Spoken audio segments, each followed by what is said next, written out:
Notre série de la semaine nous invite à découvrir ou redécouvrir les plus beaux endroits que nous avons visités. Cette année, un premier exemple, dans les Pouilles, l'une des plus belles régions d'Italie, une terre de lumière entre le bleu de l'Adriatique et le blanc des maisons typiques de la région, sans oublier bien sûr la gastronomie et puis une musique que vous allez sans doute reconnaître, Quentin Fichet, Frédéric Mignard et Quentin Danchou. Et famosissimo, il est très célèbre. Ce village des Pouilles est certainement l'un des plus connus d'Italie. Alberobello et ses fameuses petites maisons, les trulli. Murs blanchis à la chaux, toits coniques. On sent la ville du Sud où tout va tranquillement et on a envie d'être paisible et de profiter de tout ce qui se passe. On parle italien et nous pas, mais on se débrouille. Buongiorno, mi amore. On est fluent. Mi amore, vous l'utilisez beaucoup depuis que vous êtes arrivé? Assez souvent, oui. Les gens sont très chaleureux. On aime beaucoup. Le maître des trulli, très chaleureux lui aussi, le voici. L'énergique Mimo, sourire malin, esprit vif. Il en possède 30, les loue toute l'année, mais a voulu conserver un trullo intact, témoin des siècles passés. Là, il y a une chambre facile à réchauffer pour les enfants, une pour les parents, avec fenêtre sur le puits. Ça, c'est crucial. La cuisine. Imagine la grand-mère, la famille autour du feu pour manger. Et les tables pour les animaux, on vivait avec eux. Quittons ces 1400 maisonnettes protégées par l'UNESCO pour monter un peu plus le long de cette côte italienne. Bari, capitale des Pouilles. Difficile de ne pas s'égarer pour les novices comme nous. Seuls les habitants et le facteur s'y retrouvent. Absolument, c'est un labyrinthe, une vieille ville. Les rues s'entremêlent. Et vous vous perdez? Non, jamais. Je finis même par mieux me situer que ceux qui y vivent. Ok, là on va là ou là? Par là. À l'évidence, une guide nous sera très utile. Anarita, Quartier. je t'ai perdu. Ne t'en fais pas, on y va ensemble. Avec moi, tu ne te perdras pas, on va découvrir la ville. Rodéo pousse-pousse sur les pavés. Dans la vieille ville, il y a plein de petites places perdues comme celle-ci. 5 minutes plus tard, nous arrivons enfin. Allons-y. En plein centre. Dans la rue que nous cherchions. Nous voilà dans la rue des pâtes, la plus célèbre de Bari.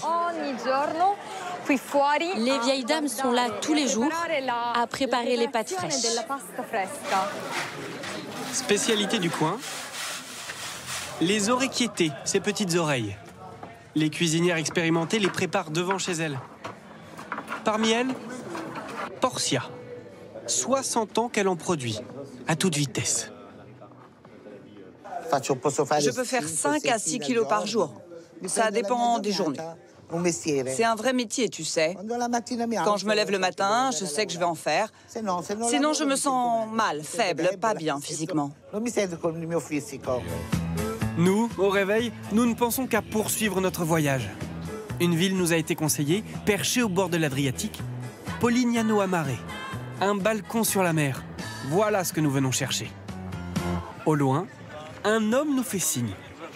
Pas n'importe qui. Vous le reconnaissez? Nous, j'avoue, pas du tout, mais nous sommes bien les seuls. Bien sûr qu'on le connaît. C'est un incontournable de la musique italienne. Cet homme, c'est un géant. C'est Domenico Modugno, un chanteur très connu qui est né et a grandi à Polignano. Ah oui, ça nous parle. Évidemment. Cantare, oh, cantare, oh. Bon, après, je me souviens pas trop. Mais Ida, oui. Elle connaît même ce classique de 1958 par cœur. Vraiment, par cœur.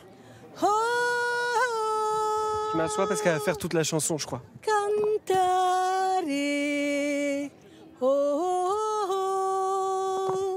nel blu, negli occhi tuoi blu, felice di stare lassù. E volavo, volavo felice. On chante, mais notre escapade touche déjà à sa fin. Dernière étape, Trani. Nous voulions vous montrer ça. Un trabuco traditionnel, une cabane sur pilotis que Léo a recréé de toutes pièces il y a 3 ans. Il n'en restait pratiquement plus rien. On l'a reconstruit de zéro, en s'appuyant sur les vieilles fondations des années 50. Et il fonctionne à nouveau. Lorsque la mer est moins agitée qu'aujourd'hui, il est même possible de jeter l'immense filet à l'eau.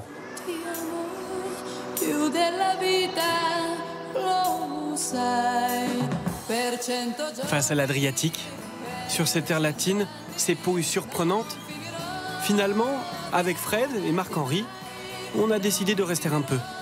1 mois ou 2, pas plus. Allez, ciao!